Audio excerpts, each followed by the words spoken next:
Hey everybody, Brad Linder back at you again with the third and final piece to what we're doing for this particular print that I'm doing for the Fighting American. To round this one out, bear with me just a second while I share this over with the page and with the channel. I know this is kind of sudden because I didn't give anybody any warning. Just threw it out there. So that is where we're at right now. Okay, got that going. Cool and deal. Hey, Matt. So I'm going to be coloring with the Copics and a Sharpie because I love the base red of this one. But this is going with the Jack Kirby style color scheme. So we're going to be knocking this out pretty fast, I hope. I'm going to start right in over here on the gauntlet, which is a gold color. And you know, this one is one of my favorite characters. Like I said, I've said this multiple times now, but this truly is one of my favorite characters. Not just because it's a Jack Kirby piece, creation with he and Joe Simon, but it has a special place for me because of the fact that it is what I originally wanted Captain America to be. And I grew up, knowing what Captain America was in the 80s, like everybody else did. When you're a kid, you know who Captain America is and what's going on there.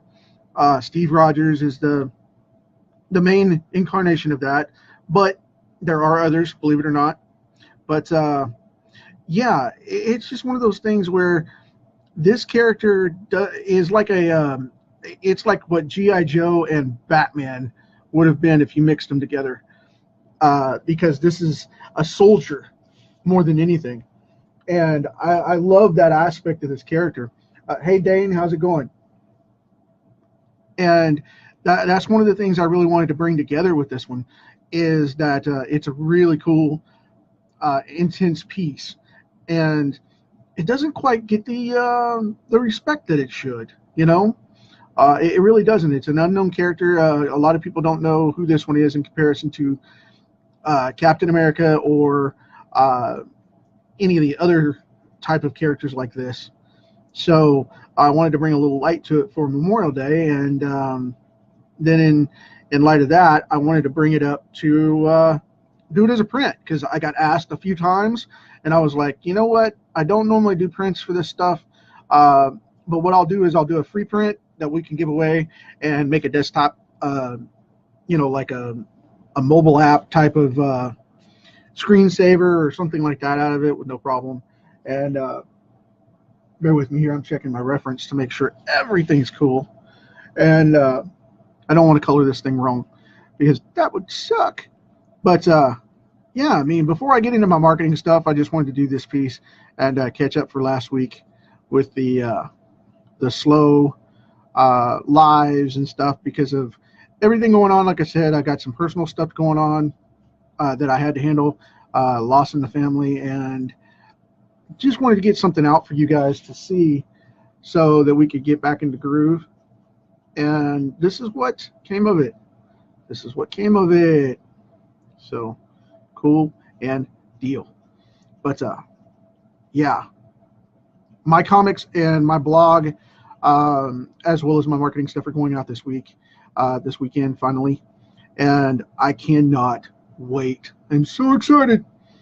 And I not going to plug anything or anything like that. You guys can just wait and see it. And if you come on board, awesome. But if not, that's fine too. We'll keep being friends nonetheless.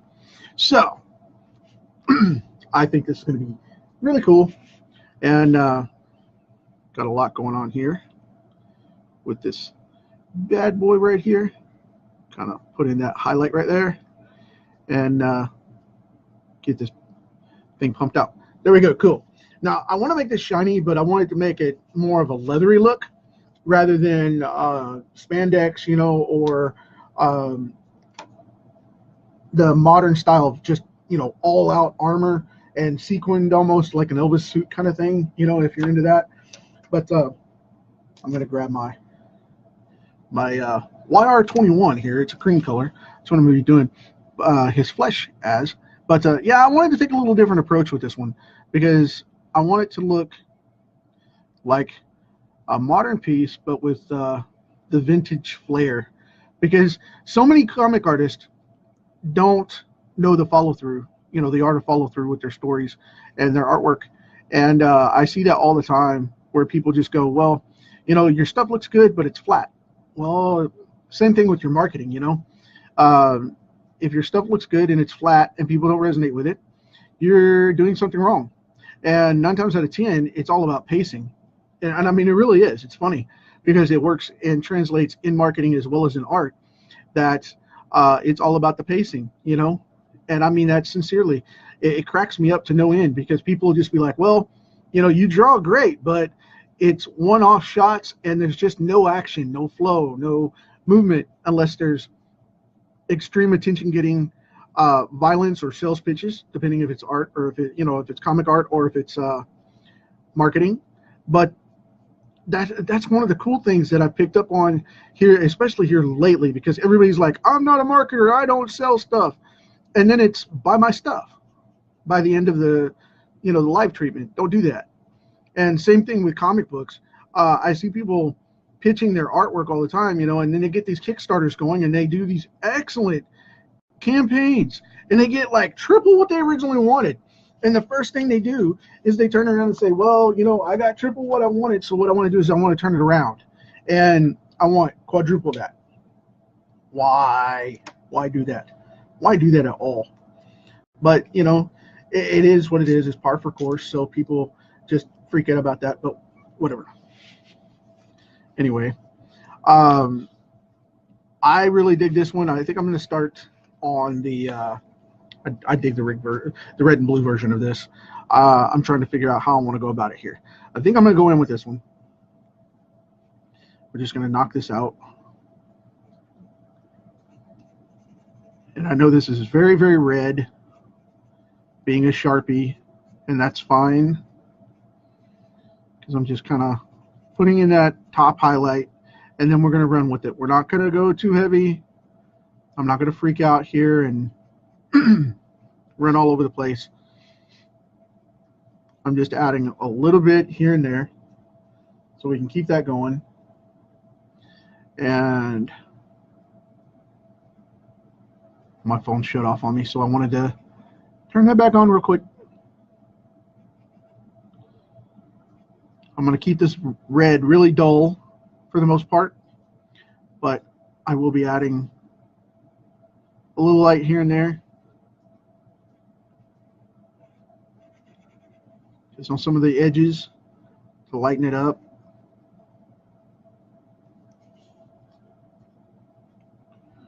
So, because this is going to be that intense point of the mask here. Like, I'll put in a little sheen right there. I'm not going to do it too heavy, because that's something people always overdo, is they either go where it's all out or none. And I see that all the time, and it's weird to me. I prefer hand coloring stuff where most people would be like, well, why didn't you do it digital? I didn't want to do it digital. But to each their own, so whatever. Like here on this piece, I'll leave a little bit of sheen right there, and I'll leave a little bit on that high brow point, like that. But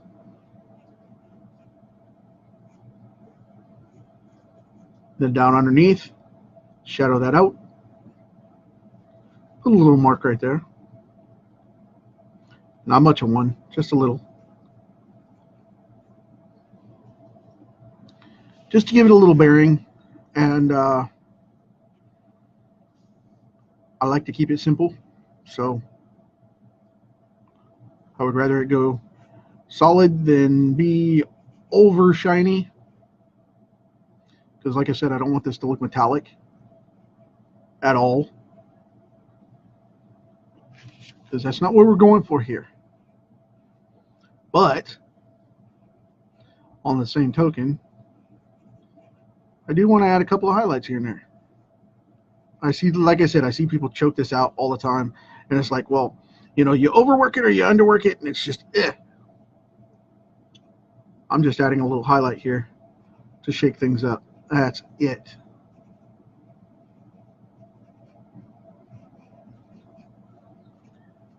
Especially with like Captain America, they do this a lot. And a lot with Hawkman. I've noticed they do that a lot with Hawkman in DC Comics. Just viciously. It's like, I'm going to color everything. I'm going to make everything shiny. Why? Stop it. Leave him alone. He's already got to chase the love of his life through time. Why? Leave it alone. Put the marker down and back away slowly. But, okay, I'm going to put a little bit of a sheen right there. And put a little one on this side, right here. And don't worry about the run over, because this is a lip to the mask anyway, so.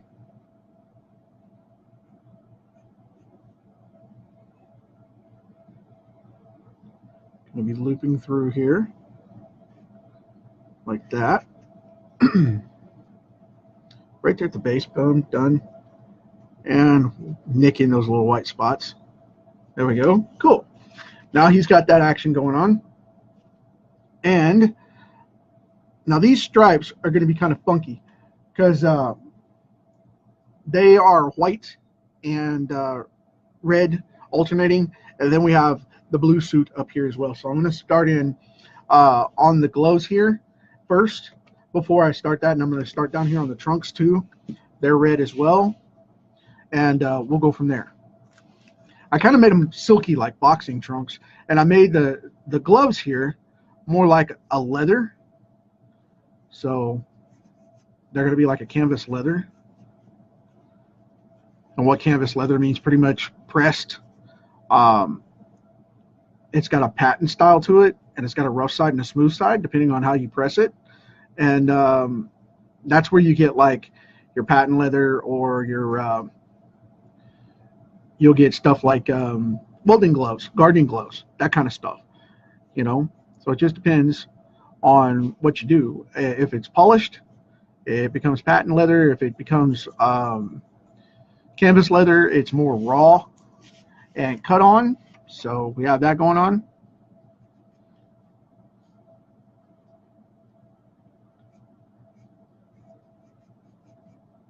It cracks me up because so many people are like, what?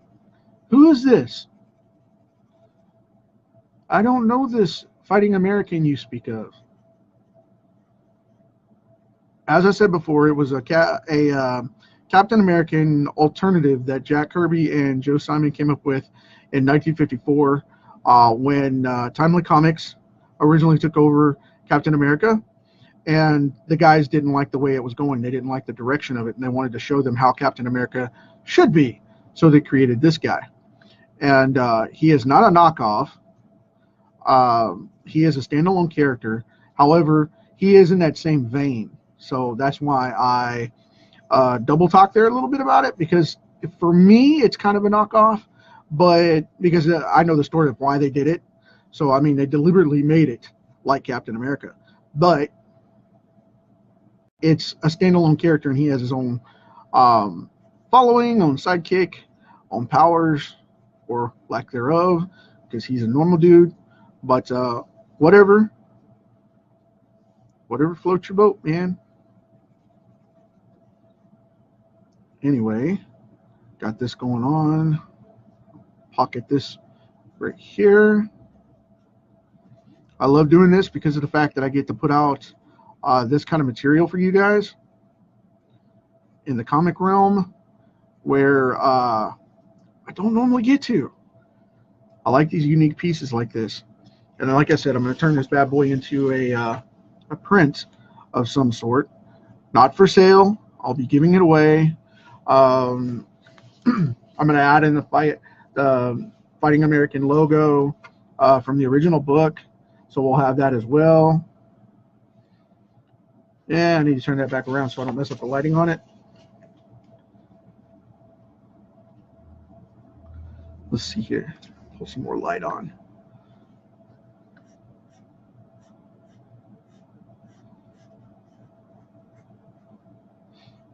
And there we go. Now, I think what I'm going to do next is, like I said, put in that logo. And I'm going to try to make this as a screensaver or something like that for you guys. And you'll be able to download it for free. And if you like it, cool. And you want to use it, awesome. If not, then that's okay too. Whatever. Not going to sell anything on it. So a lot of people would be like, well, why don't you sell it? I might sell the original. If you guys are interested, let me know. But that's not the plan here, nor is that the purpose. So, because my intention right now is to make something out of it just for fun and then frame it and put it in the office. But if you guys do take a liking to it, let me know, and I'll help you out with that. But that's not the intention here, man, as always. So it's just to make the good art, the good old artwork, make it all pay off here some way in form or fashion with value for you guys to see, because this is the way it should be done. You know, I saw a review for a comic book a while back, back in March, and I was reviewing those videos on YouTube, and it was setting the mood for the rest of the campaign for some stuff coming out soon. And, you know, it busted me up to see that Marvel and DC have dropped so many different quality artists that are still out there trying to make a living, you know, and why the market is taking such a lapse right now and such a hard hit. And it's because they have no consistency. I mean, the fans have no direction on where the industry is going, except down, and that's sad. So if you're interested in comic books, get out there and start producing something that people can follow and that people can see regularly, because the market is choking right now for content that is decent. And it's not just the fall of superheroes, because there's still a strong market for that. I mean, people complain every day that they want their excuse me, something going on with my allergies there. Their superhero stuff back, you know, and they're wanting that quest, but it's just one of those things, you know, they're wanting that escape, but no one is producing quality stuff anymore because everybody's going after the quick thing, you know, the next Deadpool or the next fad or box office smash, rather than going for just producing what people want to see, which is the content of the comics that they read and love. And that cracks me up that people just are letting it fall to the wayside because of that. And it's just like, why? You know, we don't have to do that. We really don't. So it bothers me a little bit, but I also find it humorous because everybody's running around trying to get this great stuff out there, and they're fighting a losing battle because of the fact that they don't see what's going on with the market. And we need to change that. We need to change that. That is part of my mission, is to change that. And I know that's a big thing. A lot of people are like, yeah, right, man, whatever. No. Understand that when I say that, I mean it. I mean hardcore. I mean it. And that's something that the industry needs to pay attention to. Creators need to pay attention to. You people with the clout out there, you know, the artists that are that have their big fan bases and whatnot, they need to get off their butts and start paying attention to what's going out there as far as the material goes, and, you know, reach out to these publishers and say, hey man, can I take this way? It's not selling anyway. Can I take this property and help you re-energize the market and get yourself a job in the process, you know, as an artist? But people just don't do that. They don't think past that point. And there's so many new talented people, because everybody's growing up, you know, and whatnot. But what they fail to understand is they don't have the craft down to do what they need to do yet. because they're not going to produce on a daily basis, like we talked about before. So I'm not going to go on to that again. But what I will say is, if you're a professional comic book artist and you've had books under your belt, start getting with some of the writers that you know, and start getting with some of the, the inkers and the pencilers and whatever. Get with the guys, get groups together, and start producing something as a proposal for some of these other characters that are being, put in limbo, and get something going.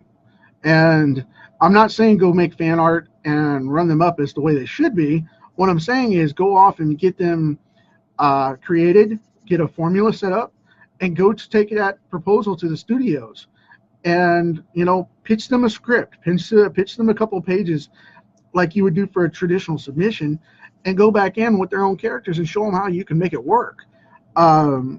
I see that all the time. You guys have contacts with editors that you can call up and make a mark, a huge, massive mark forward with this stuff. But nobody wants to do that much effort. Oh my gosh, it's too much like being a professional. It's too much hustle. It's too much daily work. It's too much grind. And it cracks me up because it's just, come on. So with that said, though, get in there and do the job and see what we can do about making the changes we need, because there's so many things going on that the market needs help with. And I see the same thing happening to internet marketing right now as well, because there's so much garbage out there. People are doing the freelancer thing instead of doing the production thing, and it's just bore me to death. It's like, I'm here to help you, $300 a month to support you. And really, come on. Get out there and make some stuff happen. So, write a book, make a course, do what you got to do, and get it going. So, let's see here. About got this going with this red here. And we've got the base red down. He's looking really good. I'm digging this. I am digging this. So I'm going to stack this here. And now I've got the white one, the red one right there. Let's see, the white, the red, the white. There we go, right there. Ding. And because that curves down under that peck, we won't see that other line there until it comes up around the edge here, right here. And boom. Alrighty. Now we got this going on up here on the shoulder. Dink. That's a professional comment now. That's a sound effect. That's what we do when we're done. We go dink. Okay. Now, I'm going to go back to this belt here in a minute. That's going to be gold, but I want to get some of this stuff laid out first. And next, I'm going to do these trunks. I want to get those. And I'm not even going to bother shading these or highlighting these. I'm just going to make them blunt red boxing trunks. So, yep, that's where we're going with it. Boxing trunks.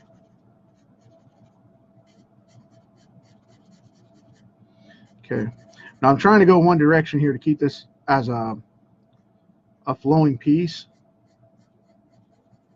So I'm making sure that they go one direction here, all the strokes of the ink, because the stridation will show when the Sharpie dries, and I want to make sure it's even. It's going along really swimmingly well. Swimmingly. So let's see where we're at with this. Now, I really wanted to keep this basic and old school. But, you know, this character's just coming out really contemporary. Let's put it that way. I didn't expect that. I'm really proud of this thing. And don't get me wrong, I'm not being, you know, hey man, buy my stuff because it looks cool. I'm the best artist in the world. You know, there are artists like that. Don't be that way. There are professionals out there, quote unquote professionals, that think of themselves that way, and they think they're God's gift. But yet, when you think about it and break it down fundamentally, they're not quite as well off as they think they are. You know, but yet they charge premiums. So whatever works. But I would like to see a lot of these guys, you know, back to the point I was making earlier. I would like to see about a bunch of the professional guys get back in and, you know, go to Marvel and or Disney and go to DC Comics and, you know, wake them up. Because right now the industry is drowning because it's holding itself underwater, you know, and I don't say that lightly. It really is holding itself underwater. It's horrible the way that so many things are just drowning.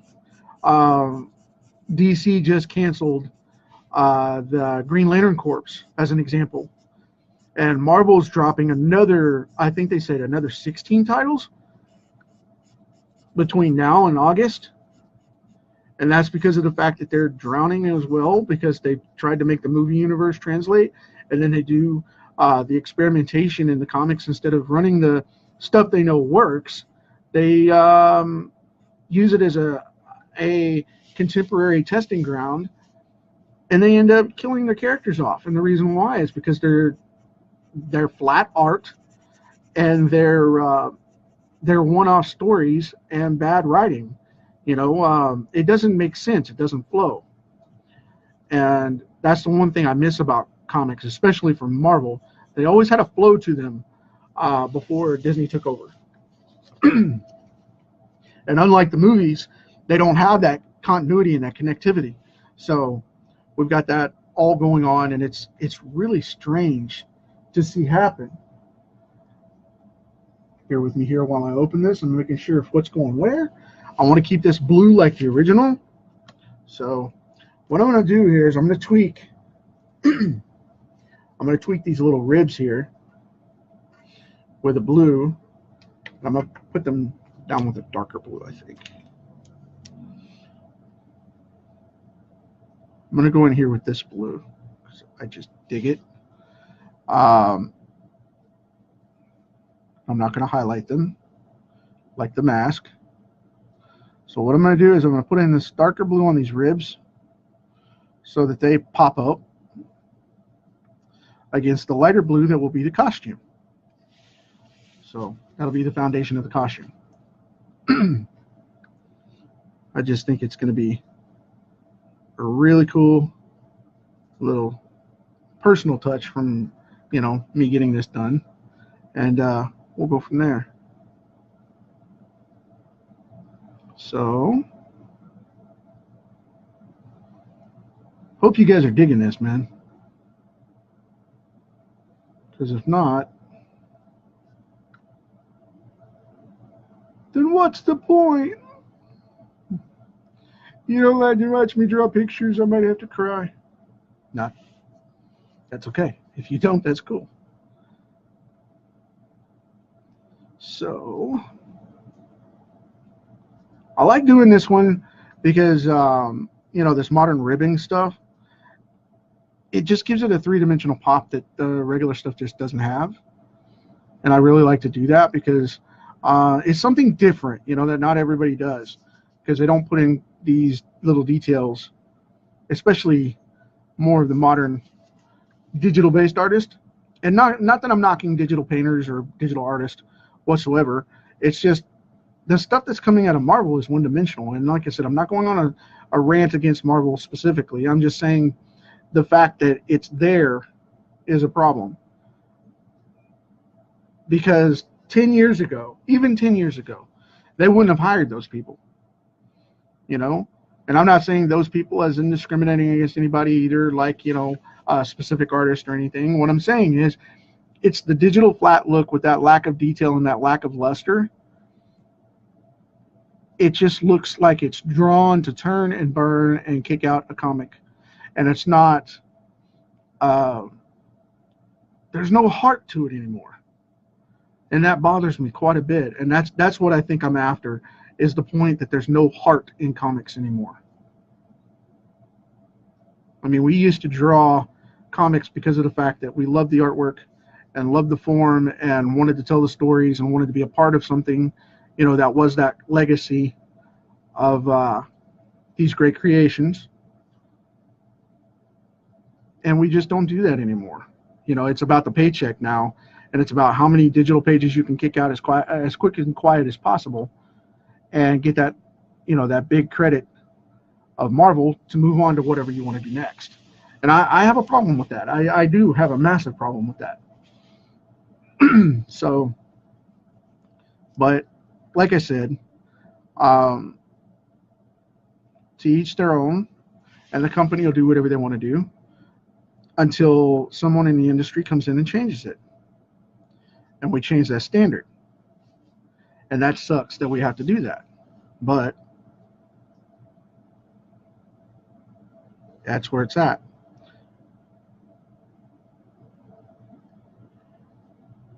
And, you know, the kid in me still wants to work for Marvel or Disney, even though, you know, and I did say that correctly. I did say Marvel or Disney, but because I think the DC camp style, I would love to draw for them, but I don't know that they would hire me. I mean, like I said, I've mentioned this previously before in other lives, that I'm not sure if I've been blacklisted or not, but I'm pretty sure I am, because I've made multiple comments about that company, and it's true. They need to be held accountable. As a fan, you know, I've made those comments, and their books suck right now. You know, a lot of their stuff sucks, and you're not supposed to tell, you know, someone you want to potentially work with that their stuff sucks, but because then you hurt their feelings, they get butthurt, and that's a technical term, mind you, and then they go running off crying, and they don't ever want to work with you. Well, you know, that's part of it. You know, I want to draw books that are great, and right now the characters are great, but the books aren't. They need to be revitalized, and by revitalized I don't mean rehashed. I hate the concept of that. That's not the same thing. That's not what I'm saying here. So a big fancy reboot is not what I'm saying. I'm just saying we need to do like what you know, Neil Adams and a couple of those other guys did back in the day when things like Batman and stuff like that were drowning. They went in and fixed it, and it was a matter of timing and positioning on their part, as well as their artistic ability and their story drive. You know, it was a mesh of the perfect storm to make those things happen. And right now, we need another stormy season, because it's just one of those things, man. I'm telling you, the industry can be revitalized, the industry can be rebooted and saved. It's like when the new X-Men came out in the late 70s. The series was drowning. It was flattened out. It flatlined. The market flatlined. Everybody was coming off of the fad books, where they were doing like 20 war books, you know, battle tank, battle soldier, battle sergeant, battle this, you know, whatever, 20 different things. And then they would go into the romance fads of, you know, your love, my love, our love, love matters, that kind of thing. And it would go on and on and on. And as that stuff wore out in the, you know, the late 50s, early 60s, man, stuff really started to crawl. And we're just in another cycle. Everybody's like, comics are going to die. And I was like, they said that back then. There's records of that, you know. Stan Lee thought he was done with the industry because it was so badly slumped when he created the first Marvel books. Those things come in cycles, and you have to be ready for that. And so many people are not ready for it at all. So I'm going to grab this with this belt real quick before I get into this blue. So kind of grab this. Ding, right there. Yay, look, we can color a belt buckle. No, I'm just going to kind of spot color this a little bit. And darken this down. There we go, cool deal. See, that's something we have to get with this market is everything comes in flows. You know, it comes in cycles, it comes in expansion and drawback. And so many people forget that. So they get all uptight and wound up and then forget that all this cool stuff is happening right in front of them, you know. And by that I mean new comics talent, new comics stuff coming out, new marketing techniques coming out. And you just have to remember that just because everything's weak right now doesn't mean it's dead. It just means you need to step up your game and push through a little harder. And so many people don't do that. So many people do not do that. And I see it in marketing as well right now with everybody screaming, you know, like I said before, it's just everybody says, oh, I'm not a marketer. Well, what do you do? I'm not a guru. Well, that's fine. You're not a guru. Fine. What are you? What do you do to bring something better to the market? Well, I'm going to consult people on how to get real results. Well, what results have you gotten to show that you can get those results? Because you haven't made anything. Oh, well, I hire people to do my PR and stuff for me. Well, then why are you doing that? They need the clients you're trying to get and need to go to these other people.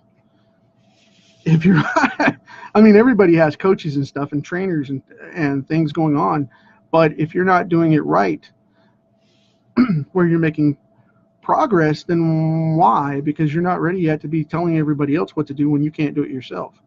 I see that all the time. I see people with, 10,000, they'll be like, well, I've got 10,000 followers. Well, no, you don't, because you can't show 10,000 followers. Or, you've got this big fan base and you got, you work for Marvel. No. If you don't work for Marvel and don't have a book for it, then you can't show that. Well, that's a question that you've left with that person. Same thing with, the track record for marketing. If you're going to be a consultant, then make sure that you've done the work first and can do it for yourself before you go claiming that you can do it for everybody else. And that's something that, I'm proud of. I have a track record with, so I don't have to worry about that. But I see so many people asking flat out, I'm not a marketer, I'm not a guru, and then buy my stuff and pay me $400 a month for what you hope is going to work with no proof. So be very careful about that. Same thing with comic artists, I've had deals go bad, and I don't want people to go through that either. You can do that in the comic industry as well. That's why I'm not easy with working with people just as unknowns, because they don't have any pull. Go make a comic book. You say you're a comic artist, go make a comic book. Have you ever made a comic book? That's my number one question. I don't care if it's free. I don't care if it's paid. I don't care if it's with DC. I don't care if it's with Marvel. I don't care if it's with your mom. If you haven't made a comic book yet, you're not a comic artist. You're an aspiring artist. There's a difference. Same thing with marketing. You're an aspiring marketer or an aspiring coach. But if you haven't done it yet, then you haven't done it. So stick that in your noggin and let it stir around a little bit. And think about it, because that's exactly what you're going to have to do to overstep that boundary and show the difference. Otherwise, you're just aspiring. You haven't done it yet. And I see that happen far too often. Matter of fact, I watched a video this morning with a young group of 5 or 6 marketers on a live where they were talking about how they did this and how they did that. And, you know, if you look at their stuff, they haven't done anything. Where did you do that? So that's where I like to build case studies and tutorials and examples and all that good stuff to show, you know, exactly what I'm talking about. And so many people don't do that. But anyway, and like I said, I'm not bashing anybody, so don't get me wrong there. What I'm saying is things need to change. And it's a fad right now, especially on Facebook. It's a marketing fad right now to go on and do a live and then act like you should be paid, you know, top dollar for something that you haven't done and can't prove. Be very cautious about that, because that all it takes is a little bit of research and you can, you know, tell if they've done it or not. Just look at their page and their website and their footage and what they've done and go for it. I mean, that's a big no-no, plain and simple. Hey, Rudy, glad you made it, man. Just kind of tinkering around with this a little bit and getting this thing out there for everybody to see and handling this massively cool character, this big 11 by 17 piece here of the Fighting American. But anyway, on to lighter things here. You know, I want to see somebody come out like gangbusters, like this guy, and just come up and rattle the cages, you know, shake it as hard as you can and see if you can make a break into comics or, you know, into marketing, whichever market you may be in the audience that I've got going on here, which I'm grateful for all of you. That's one thing I want to see, is everybody just step out and do something crazy. And I sincerely mean that. I've got to finish this piping on this side. I didn't do it. Oh no, slacker. So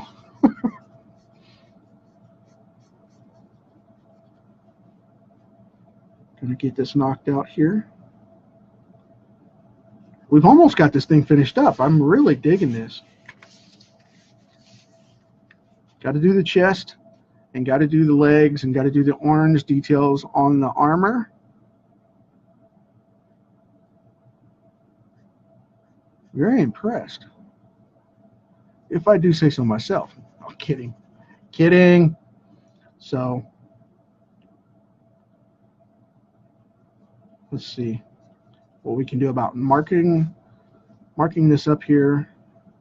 Trying to finish that out. Okay, I'm going to do the legs first, and then I'll go to the chest and finish that out, and I'm going to grab the dark blue again and go back for the ribbing, and then I'm going to put in a little bit on this, a little bit of orange, and on this this yellow here.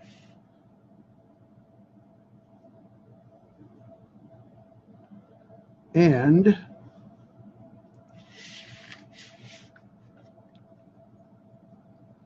there we go. Rotate my tip here.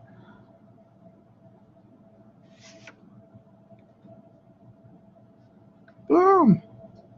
Love it. All right. Now, try to get this on that edge there. And now I will paint this down so we can have this going.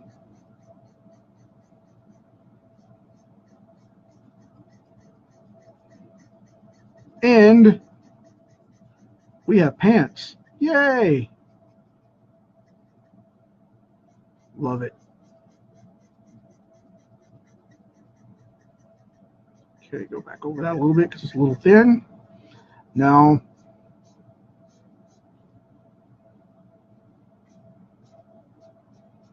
got to take it back up and do shorter strokes because it's a little thin when you use a Copic, which that's what this is. If you don't know what that is, if you use Copic brands, they tend to get a little thin the longer stroke you take with them. So be sure to take, sections. I like to take sections because it allows the tip to hydrate a little better, and you don't have those watermarks quite as much. Kind of blending everything together here. Cool deal.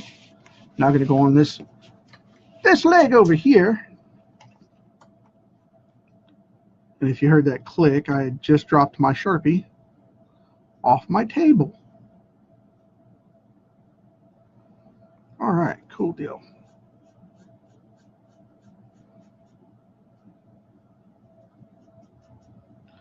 Kind of rotating things out here. Building up that edge.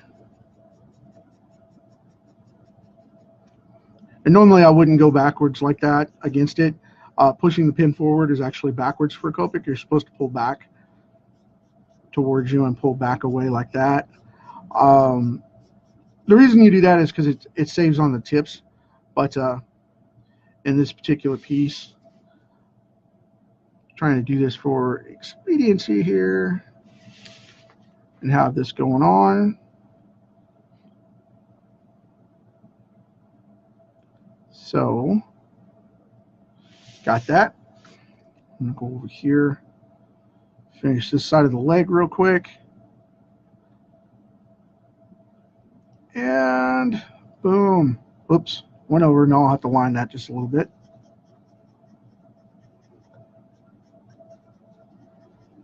Okay. Now I've got this block going on. I'm going to run this up into the leg here. And blend that out. Boom. Going along that muscle there so that I can get that shape in the ink. That's a cool thing about painting with these as well, because you can manipulate the ink to be a little darker and a little thinner in areas. So whenever you do that, you end up with this great ability to highlight things without highlighting them. So it's a magic trick of the markers here. You can go in with the lighter spots and not put so much ink down, or you can go in and match them out with more ink. You can thicken it up. So, but with that gradation, when it dries, it gives it kind of a fabric look and puts a lot of air bubbles in it. So it gives it that texture.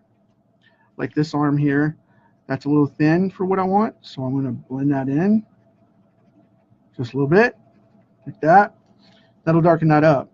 Because see, being on that underside there, that's supposed to be a little darker. But anyway, now what I'm going to do is I'm going to go in with this darker blue, rib these shoulders, this shoulder line out here. There's a little bit of graphite left in there that I missed. Don't normally do that.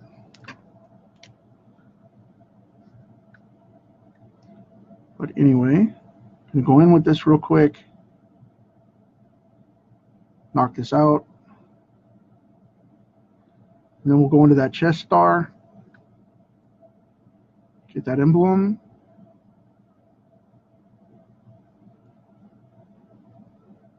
Cool and deal. All right. Yeah, I wanted to do this darker one inside the emblem here just to shake things up a little bit and make it look more like the ribbing, where it's just a little bit firmer in fabric texture. And by doing that, it makes it look more like the ribbing rather than the lighter blue costume fabric that he's got going on. So it's a little bit of a bonus. Makes it kind of look like it's painted on, like an armor piece over him kind of deal. So got that going on. And now I'm going to do this bottom section. Yay! Shocker! Spoiler alert! Spoiler! So, let's see here. Hey, Tamara, glad you made it. Thank you very much. Appreciate it, appreciate it. Now, I am going to edge this out. This is the last little piece here.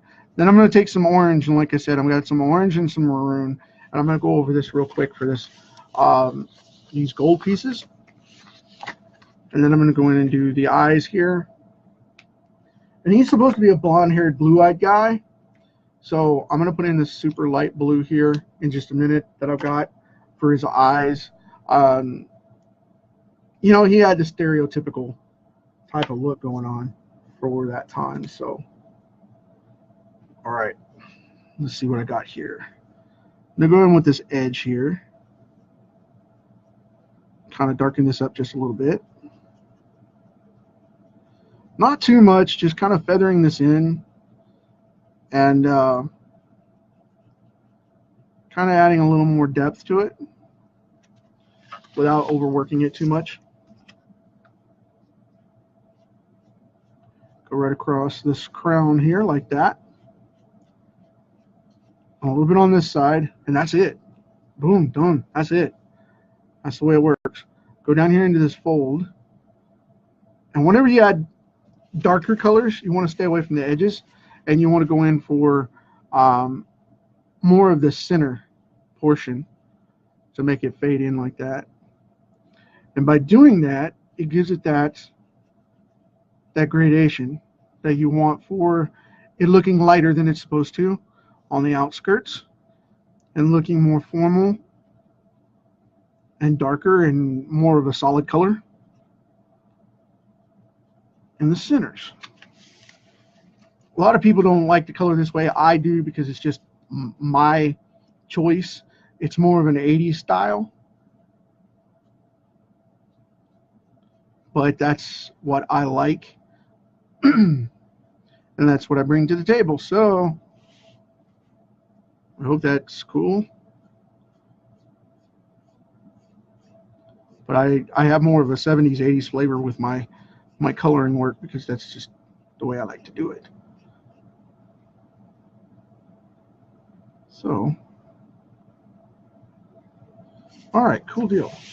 So we got him all patched out now. And I'm going to grab a super light gray in just a moment and go through here as well and kind of touch out this gray a little bit, the white a little bit. But first off, I'm going to make this pop really hard with this beautiful orange here. This is a, it's called an apricot. It's a YR16. Just roughing that up a little bit. It's a super bright orange. Really, really intense orange. And I like to use this one for shading and stuff like that because, like I said, it makes it have a whole different perspective on it. And we're going to grab out this this gauntlet here. Just a little bit of that. Tie everything together. Same with the belt. Just a little bit. Oh, my allergies driving me crazy. Oh, wow. Okay, that going on. Just drop a little bit in there like that and be done with it. Not too heavy, not too overwhelming, definitely not too overwhelming. And in your face so it doesn't look funky. Now, I'm going to take in this blue. I thought I was going to take in the blue, but I think I'm going to leave it alone because the blue and the red look really good together, and I don't want to mess with that too much. I thought I was going to dual tone that, but I think I'm going to leave them alone, and I'm going to go in and touch up these other spots here. Let's see. How do I want to do this? I think what I'm going to do is I'm going to go in with my trusty ruler here and pop in some lines. And I don't want to do that too high because I want to have no. Decisions, right? What I'm going to do is I'm going to grab the grays over here. And we're going to go this route instead. Because I do not want to go overkill with this thing. And I know that's what I'm going to do if I don't do it this way. So what I'm going to do is I'm going to grab a C4. I'm going to go around the outside. I'm going to line him here, because if I don't, I'm going to mess with this thing so much that I'm going to over render it. I know that's where I'm going with it. So what I'm going to do is I'm going to pop in this gray shadow here, where he'll stand out a little bit.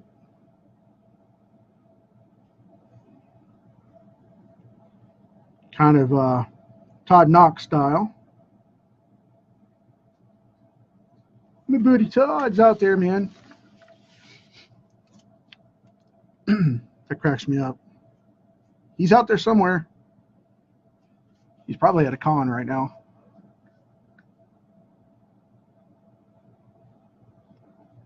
Or he and Norm could be together going to Disneyland or Disney World again.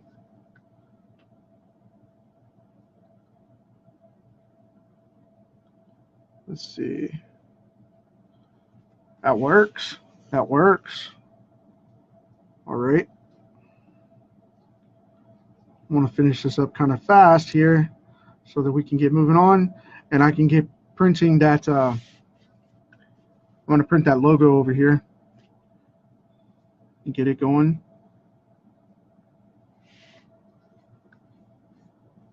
And finish this thing out as a print for you guys. Really cool desktop piece. You'll be able to download, even though we're not going to sell it. I may sell the original. Like I said, I have been looking at doing that, but I don't know if I've got anyone of interest or not. But as of right now, I've got a nice little black frame that I've got over here that I'm going to put it in, and put it up here on the wall for the office. Kind of decorate things out a little bit. I find that very calming to have my art hanging around. I don't do a lot of it that I have hanging around the office, but once in a while I do a couple of pieces that I enjoy. This one and the Venom piece will definitely be hanging, and at least until I decide to let it go, depending if someone gets it as a reward for the upcoming Kickstarter. You know, I got asked about that too, by the way.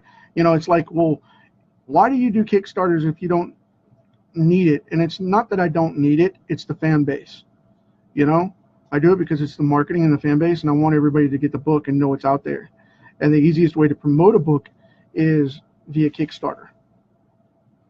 So, and if it comes up to prints and we meet the goal, awesome. If not, it's still digital and print on demand. You can still get it. So, I mean, I'm completely transparent about that. Always have been. So, I like that. I'm going to grab some super light. I'm going to grab a super light blue. Bear with me just a second.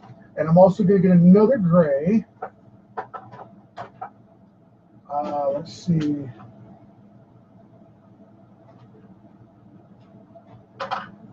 I'm trying to find a super light gray color to go over this this contrasting stuff here, but I may not have one. This will work. I'll use this really cool blue green 15 for his eyes. That'll give a great organic contrast to that. And now I'm gonna go with a warm 2. That's the one I wanted. I got my double-sided sticky tape in my hand because it was on top of my Copics and I didn't want to have marks everywhere. But anyway, okay, now we got that going on. I'm gonna kind of shade this in a little bit, kind of show some of that detail. Boom, done deal. Get the ridging on that shoulder. Show the curve of that pec like that on either side here.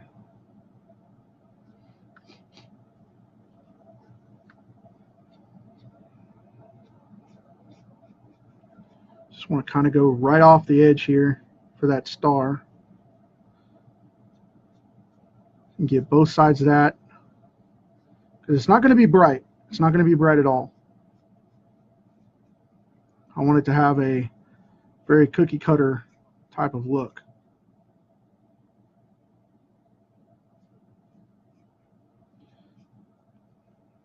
So it has a feel to it, like it's solid. There we go.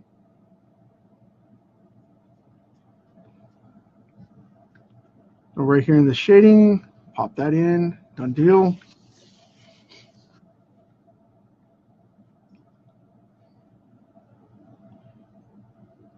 All right. Now by adding this little edge here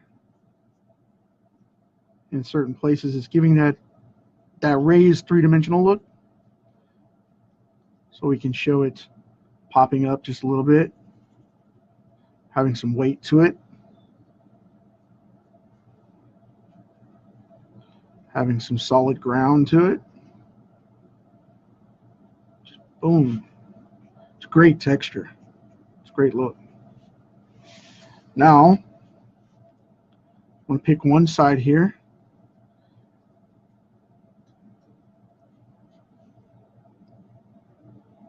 Go down there, pop that out, boom. All right, cool and deal. Now,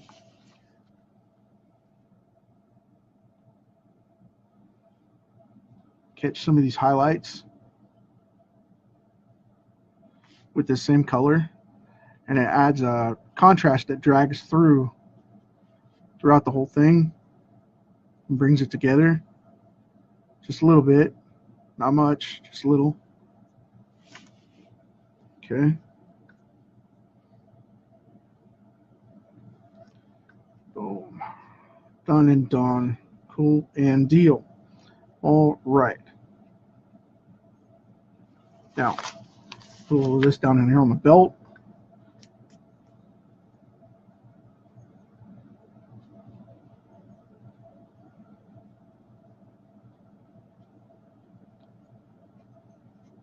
There we go.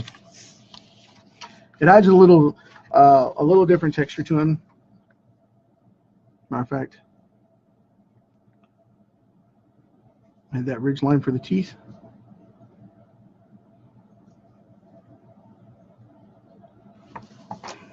Give him a little texture there. Right here in the eye. Give him a little bit. That makes it pop out kind of just a little bit more. And there we have it. I'm not going to go into any hard depths with this thing with the red and the blue. I'm going to leave them open like this. I think they work.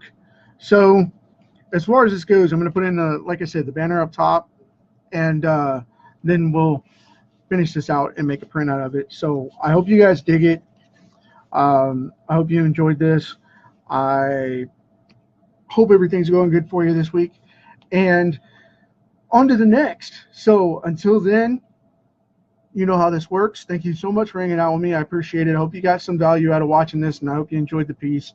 I'll let you guys know via my page or whatever to grab into it whenever it's up and running.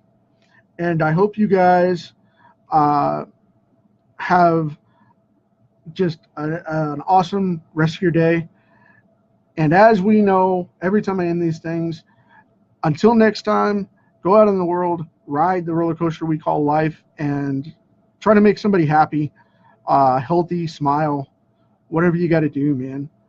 Take part in making it better today for someone immediately, and then stockpile the party for the next generation, man. So take care.